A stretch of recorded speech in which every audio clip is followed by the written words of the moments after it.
Hey everybody, it's Kareem and I'm back with another crochet review and a crochet takedown. I'm wearing the Deep Wave by Mayde, M-A-Y-D-E. I'd seen this in the beauty supply store for a long time and finally tried it. I really enjoyed it. It reminds me more of a bohemian curl or a water wave, but they call it Deep Wave and that's cool. It doesn't mat and it didn't need a whole lot of product, but it did tangle. So you want to make sure you go in and detangle it every day, or every other day will probably be fine. It's a thick hair because I wore 4 packs, 2 packs of 99J and 2 packs of 2, but it is not a heavy hair. So that got great marks. It gets great marks for texture. It's very soft and it is actually very lightweight. So it's easy to wear and easy to style. So it has a lot of versatility. You'll see that I wore it long, but when I cut it, it actually looks really cute as a short pixie cut.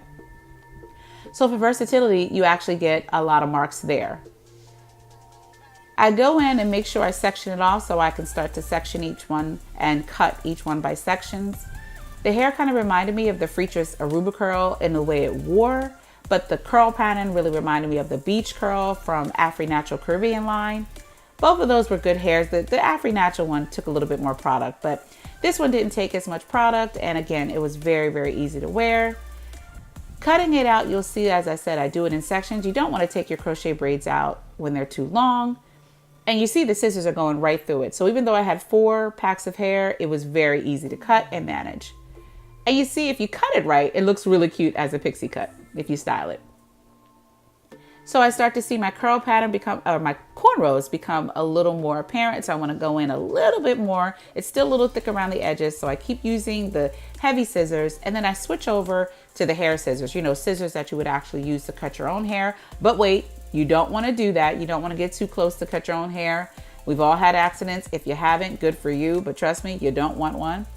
So I just go in until I can start feeling my cornrows underneath, and I find my joinder braid, basically the braid that joins all the cornrows at wherever your base is. And you want to loosen that braid, and then all of your cornrows will be loose, and you'll start to take each cornrow out, and then your hair will come out right with it. This is the best and safest way to take out your crochet braid so that you don't cut your own hair if you get too close to the base or too close to the edges. As you can see, you see my cornrows, and I'm going to go in and unravel each individual cornrow, and the hair will just slide right on out.